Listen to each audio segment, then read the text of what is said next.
We were never made to follow. We were made to remember, to reclaim what was buried, to rise above the stories that were never written for us. This is not a retelling. This is a reclamation. The queer Garden of Eden does not ask for permission. It does not ask for forgiveness. It begins with the truth that queerness is not something to be corrected, feared, or erased. It is something to be honored. This is a story of how we rise, a radical reframing of the original myth, a creation story told through the lens of queerness, self-awareness, and liberation.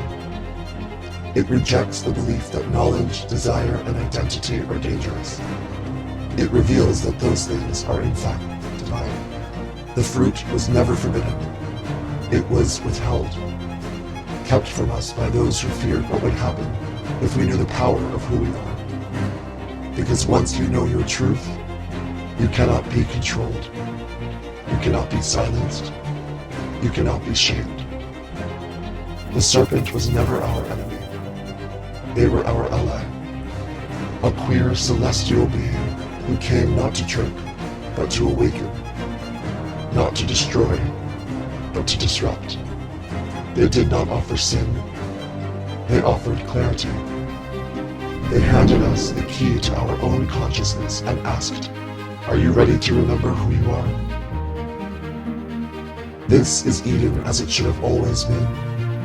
A lush, boundless paradise where binaries dissolve, where bodies are sacred, and where queerness takes its rightful place at the center of the story.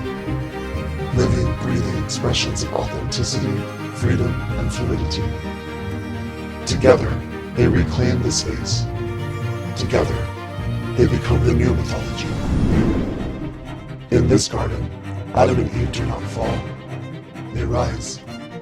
They choose the fruit. They choose themselves. And in doing so, they step beyond the story they were given and into the truth they always carried. We were not born empty. We were not broken. We were not waiting to be saved. We were always divine. We were always powerful. We were always enough. The queer Garden of Eden reclaims the origins of our existence and rewrites the story from the perspective of those who have been silenced. It is a manifesto of queer divinity, cosmic consciousness, and self-determined truth. In this narrative, queerness is not an outlier. It is the very essence of enlightenment. The garden was never lost. We were never sinners. And the snake was never the man. We are the fruit bearers, the truth tellers, the ones who see beyond the veil.